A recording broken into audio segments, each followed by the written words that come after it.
Hi guys. Before we begin, I'm going to make a disclaimer about the contents of this video. Because the subject of this video is the video game adaptation of Minority Report, I'll be using clips from the film to make comparisons with the game. Although I don't monetize my videos, I still want to claim that the use of such clips from the film is fair use. The use of these clips is transformative, as I'm using them to make comparisons with an adaptation of the story in another medium. The work has already been distributed and available for commercial purposes, and I'll post links in the description if you haven't already seen Minority Report. The clips I've used amount to only a small percentage of the film, and only to make distinctions and comparisons between the film and the game adaptation. And lastly, the use of these clips will not deprive the copyright owners of income, as the film has been out for almost 2 decades and has already sold over $300 million at the time of this video. Alright, hopefully that covers our bases. Now onto the video.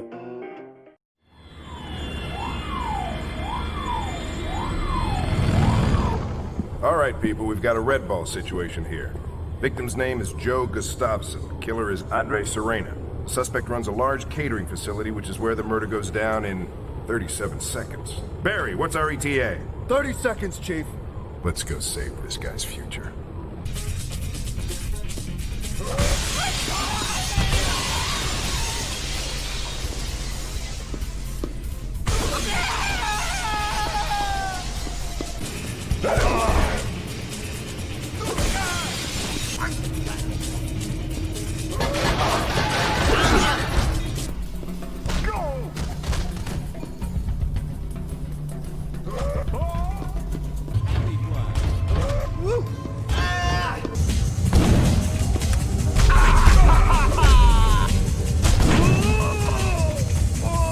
Let's go save this guy's future.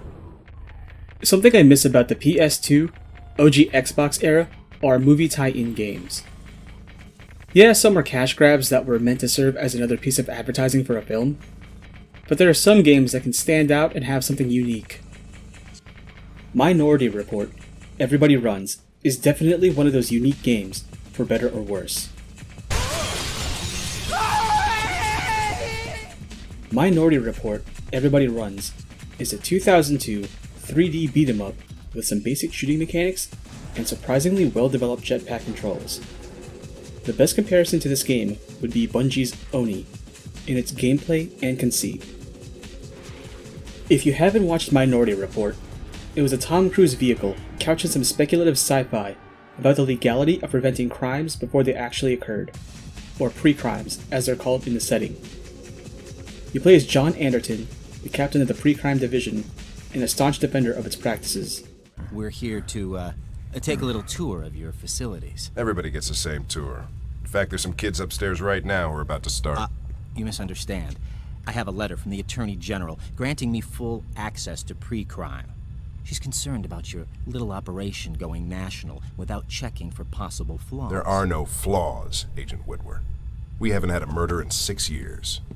Chief, you'd better take a look at this. Excuse me. I have a job to do.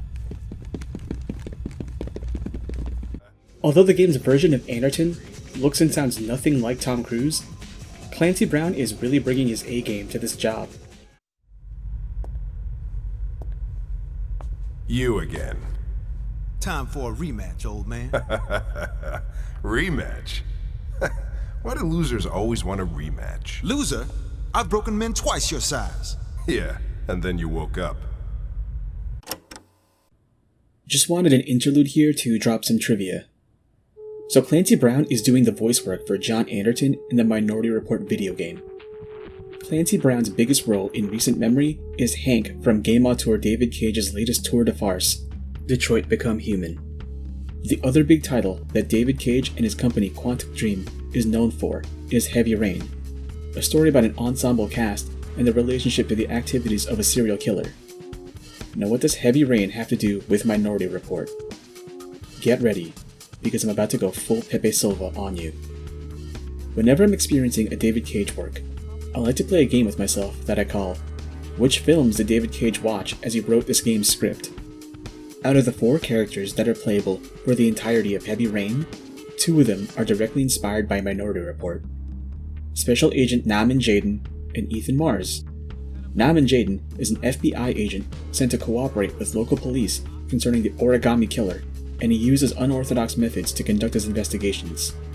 Now, Twin Peaks similarities aside, the tech that Naman uses, Ari, seems to be inspired by the augmented reality that Minority Report had famously introduced to the general public.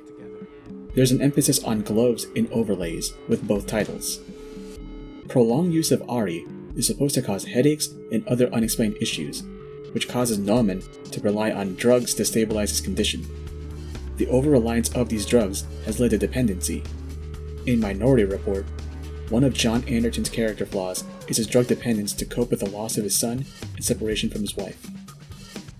Who has a similar tragic backstory in Heavy Rain? That's right, Ethan Mars. Ethan's grief and divorce all stem from the loss of his son, which is immortalized in the mall scene, where Ethan shouts out for him. Jason! Jason! Jason! Jason! Hey man, watch where you're going! That scene is called back at the end of the game, where Ethan is trying to prevent the death of his second son, Sean. Sean!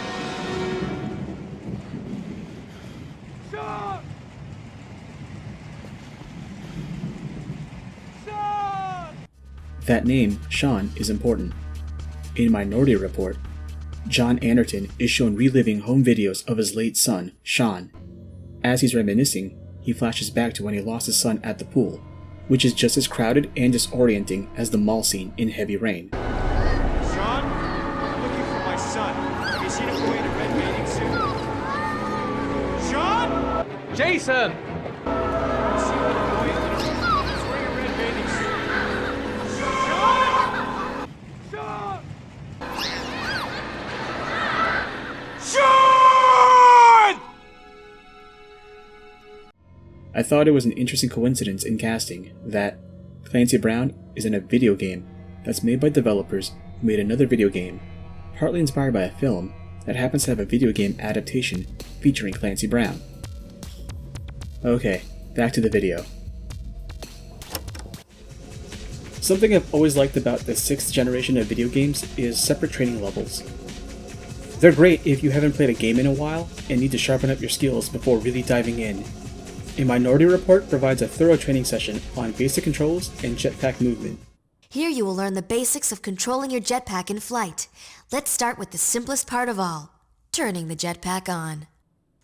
Tara Strong really sounds like Jimmy Neutron when she's doing the tutorial voice.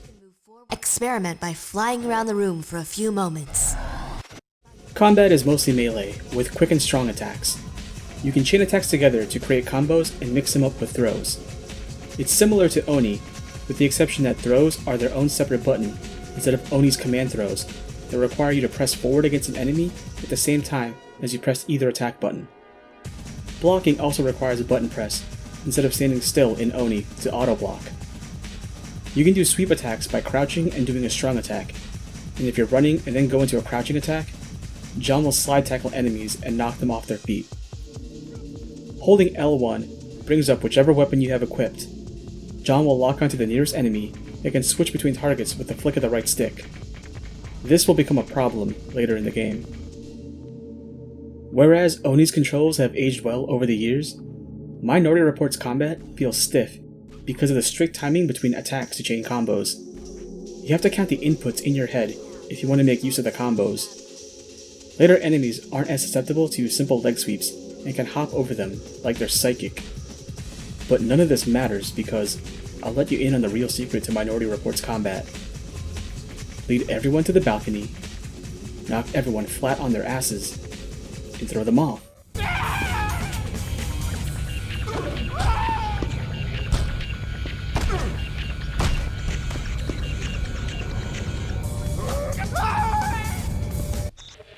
This is the best thing about the game. Combat isn't elegant. It's a bar fight spread throughout the city. You gotta play dirty.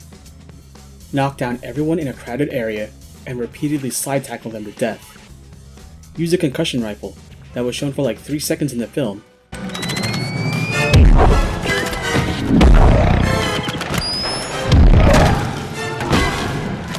To flatten entire squads. Pick up enemies and throw them right back at their buddies.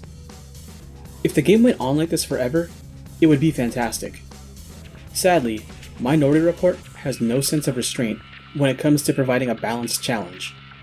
In Oni, no encounter exceeds 4 enemies per fight. In Minority Report, you'll face up to 10 enemies and they've all got your number. Green cops use fisticuffs or batons, and stronger versions of them have a stinger move where they lunge at John's throat and cause him to vomit. Get your 6 sticks ready. Everybody runs, Fletch. Slow down, Chief. Just take it easy. No sudden moves, Chief. John, it's okay. Fletch. Easy does it, Chief.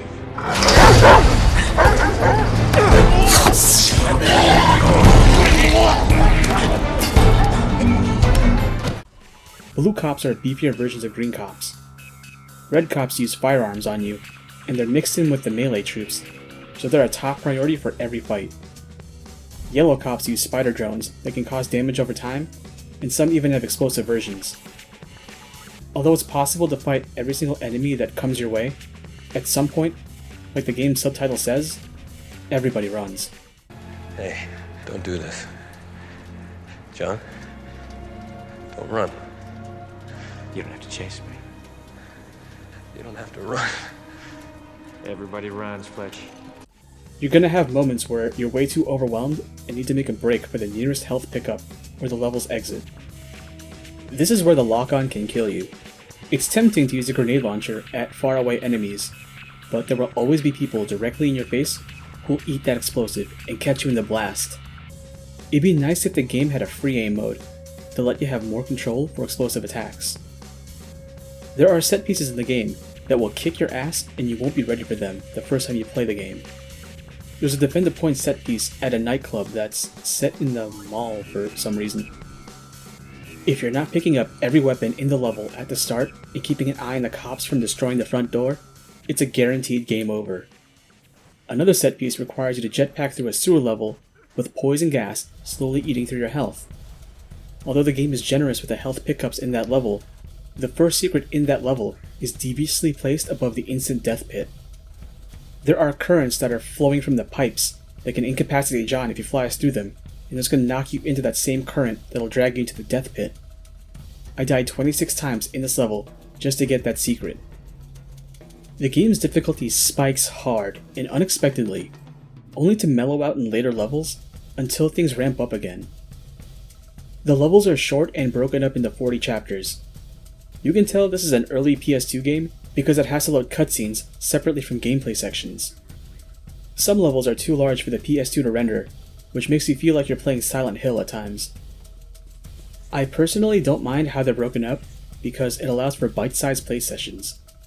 It's something that may have been off-putting back in the day, but I see it as a positive. There are secrets sprinkled throughout the game that give you health, weapons, or money. For the longest time, I had no idea what the money would be used for, but then I ran into the boss fights. The game takes several liberties with the movie's plot to make something out of an admittedly threadbare setting. Colin Farrell's character now has assistants that serve as his boss squad when he pursues Anderton, and this is where I take issue with the game. The bosses don't do the game's mechanics any favors. If you have to play dirty to win the regular fights with the enemies, you gotta be an absolute piece of shit and cheese each boss to get a fighting chance. Admittedly, their attack animations are really cool, but holy shit, it's like fighting one of those agents in the Matrix. This big dude can just lift John up and swing him around like Loki in the first Avengers movie. This manlet was my first brick wall in the game. He dodges every attack, and all of his attacks do big damage. It was at this point where I paused the game and noticed that Black Market was an option. There's an in-game shop that lets you buy upgrades like health and ammo boosts, new attacks, weapons, and temporary upgrades. The game just lets you buy damage boosts and invincibility for a brief period of time. This is where all the money goes in the game. You know what sucks about the black market? It never restocks its supplies. If you buy out all of the invincibility buffs for one run, that's it. You can't even go back on replays with the same setup because the game autosaves your stats, so all the money you picked up in past levels is spent, as are all the upgrades and weapons you bought out. It's like 2 steps forward, 3 steps back. Eventually, I learned that a specific 2-hit combo outranged the manlet, and he would intermittently call up ads to fight while he ran off. These ads always amounted to 6 or so guys with every type of cop mixed in. I had to use those buffs to endure these fights and get back to attacking the 5-foot king. The final boss almost made me give up the game. You fight a returning enemy who escaped arrest in the 2nd level. These lighting issues are a shortcoming from PCSX2's emulation, and boy do they affect this fight. I found it poetic that the level that introduced this character also had lighting issues in the room that led up to her encounter. If the manlet was tough, this woman is a nightmare. She's got a command throw, her kicks outrange John's quick attack, and her Johnny Cage dick punch makes her too low for any of John's attacks to connect. And she can dodge most weapons. If that weren't enough, she runs off and forces you to fight against waves of robots that require 2 shotgun shells to kill. And that's not even the bad part. If you're planning to emulate this game, the lighting quirks will murder you in this section. They block everything out of the screen, and I had to switch video plugins to my graphics card on software mode to disable the effect, but doing so killed the frame rate of the game to the point where it becomes a slideshow unless I kept the camera away from the center of the arena. At some point, I learned to bait her into doing a flip dodge, run behind her, punch her, and then repeat. Sometimes I got lucky and swept her to the ground, which allowed a free kick if I was fast enough. Sometimes I got her close to the wall and could fire puke grenades that would stun her enough to deal some big damage. All in all, it was worth it to see her demise.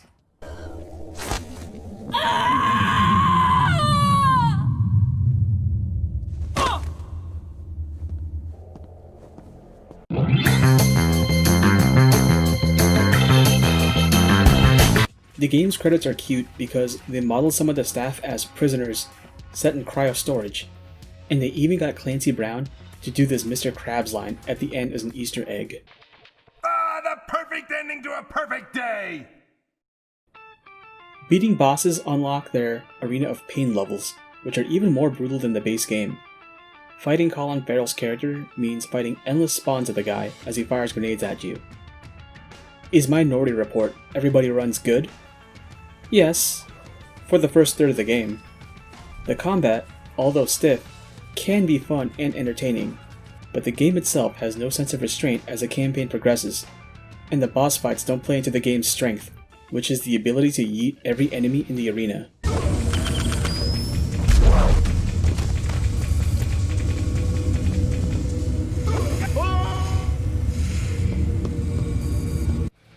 I feel like the sweet spot for enemies in the game was around the 3rd mission.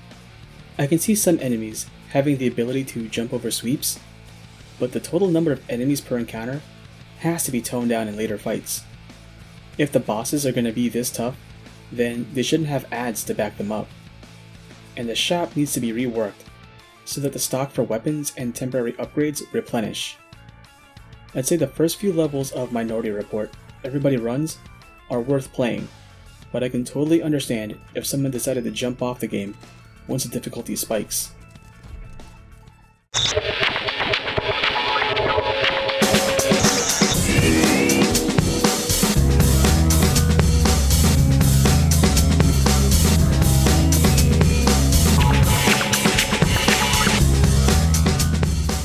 Ah, the perfect ending to a perfect day!